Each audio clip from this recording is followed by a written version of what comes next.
This is an instructional video on how to change cask scale. For the purpose of this video, the doom bar's gone. We're going to go downstairs and change it. The first thing we want to do is check that the cask's actually gone. If not, it may be a problem with the dispense equipment.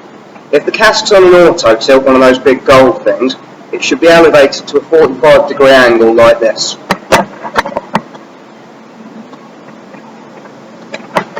Full cask will weigh the auto tilt down and will lie flat like this.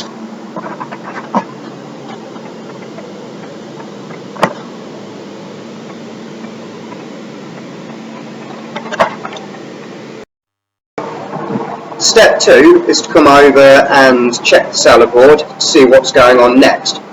Because we're doing doom bar, we know that it's going to go to another doom bar because it's a house beer. Now, if it was one of the guest ales, we'd come over here and have a look on this list on what was going to go on next. With the house beers, it will also be marked what should go on next, and it will always be the cask with the oldest date.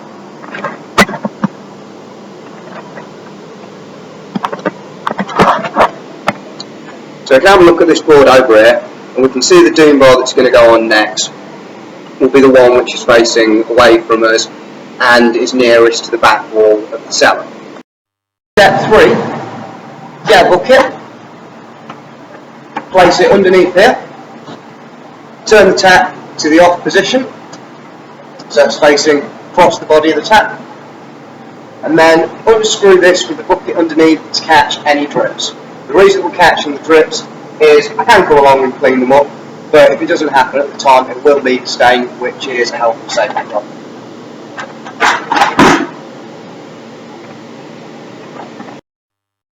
On the end of every line, there's a little metal mesh called a hop filter. The hop filter is very important because it stops bad stuff from inside the cask, like the silt and yeast, whatever, getting into the beer and affecting the taste or the clarity of it.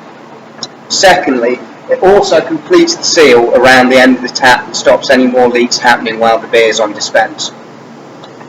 We need to take this hop filter over here, go and put it out to be cleaned, change it over to a fresh one before we change the cask, as any residue that's built up around here may affect the taste of the next cask of beer.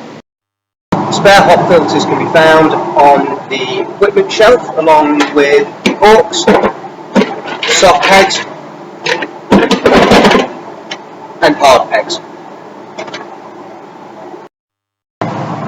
The doom bar has been line cleaned last night, so I won't do this step now, but if you're going from one line of guest ale to another, for example from the Hood's Bitter to the Purity, you need to pull the line through to water in between the two beers so as to not contaminate the taste of one with the taste of the other, particularly if the other beer is soured or reached the bottom of the barrel before it's gone off sale. As I say, we're going to be skipping this step, but to do it, all you need to do is take the hose, put it into a bucket full of clean water, and then go upstairs and pull the pump that corresponds to the beer that you're working, well, the beer line that you're working with, until you get water through it. The next step can be reasonably important, particularly with casks that put on the lower shelving, because these aren't on auto tilts. We've got no way of telling how much is in them except for sort of picking them up and testing them. You shouldn't do that too much because you risk like shaking up the cask and disturbing all that silt that we talked about earlier, which can affect the quality of our beer or serve.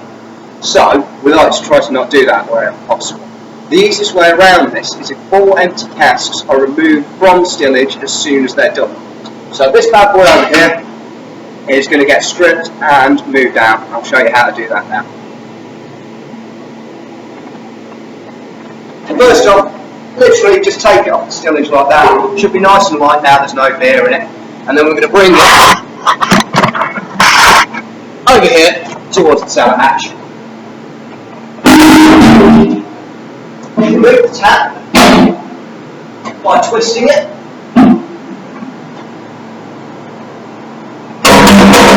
And then take it over to the sink, tightly clean by yourself if you have the time, to be done by someone else at a later date.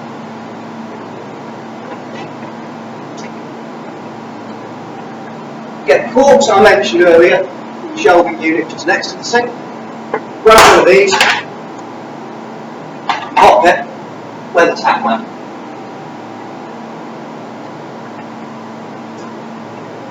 finally, grab Thor's hammer, find the peg on the side, and give it one good whack. What you've done there is seal the cask up, so no air, more or less, will get into it. This makes it easier for the brewers to clean it when they get the cask back and refill it with beer. So this is our fresh cask of Doom Bar here. What we're going to do now is go and get the line and the hop filter, attach the new hop filter to the line, and then attach that to this tap pin.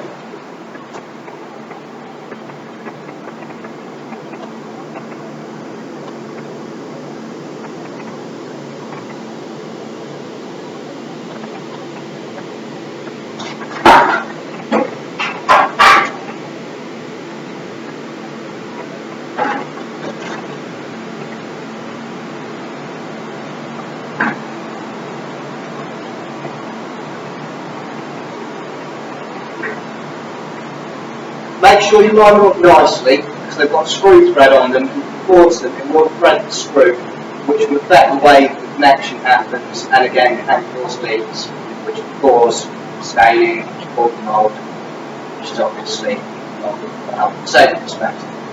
Tighten this up as much as you can to prevent any leaks again, and then turn the tap into the on position, facing down the barrel tap. Go back to the cellar board, remove all data on there from the old cask, and add the new data of the on sale date for the new cask. So today is the 30th of the 3rd, and I've just put on that Doom Bar there.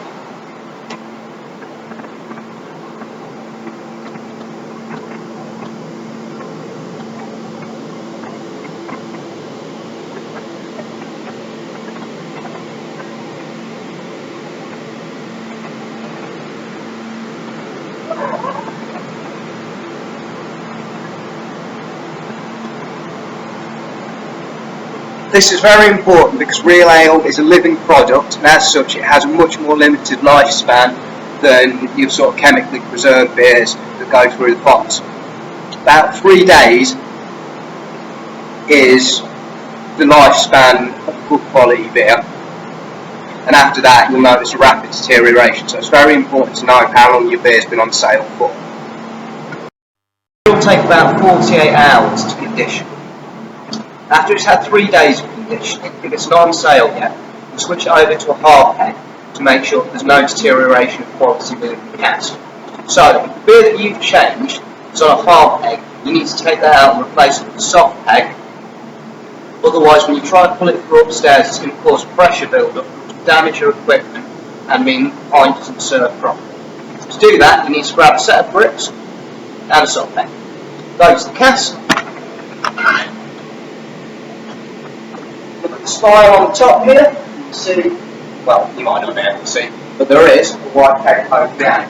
Put that with bricks, pull it out, easy as pie, and replace it with a soft peg. We're now done in the cellar, and we're going to go back upstairs. The first step is to pull this back through to beer, which we're going to do now. We're going to go into the glass room, grab yourself a jug, place it underneath here. You don't need nozzle on or anything, and then just pull through till the flow becomes even. As it's run out, the cask's emptied of liquid, some air's probably got into the line. So when it stops sputtering at you, that probably indicates that it's done. If you put it onto a water cycle, you can tell that it's done when you start to see beer come through instead of water. Each of these lines holds roughly 2 pints. So to get the whole length of the line through, you'll be looking at about 8 to 10 pulls.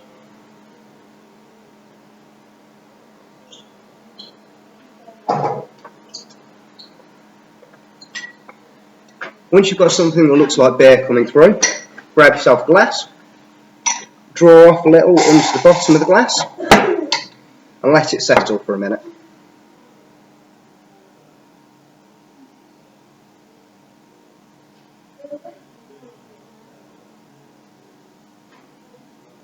Your pale and amber ale should acquire a degree of clarity that if you hold your fingers behind the glass like so, You can see them clearly through from your side. This beer's done so it looks good. I'm going to give it a little smell. Smells fruity, that's a Doom Bar. And give it a little taste. Yep, that's a Doom Bar. Well done, you've just changed a beer.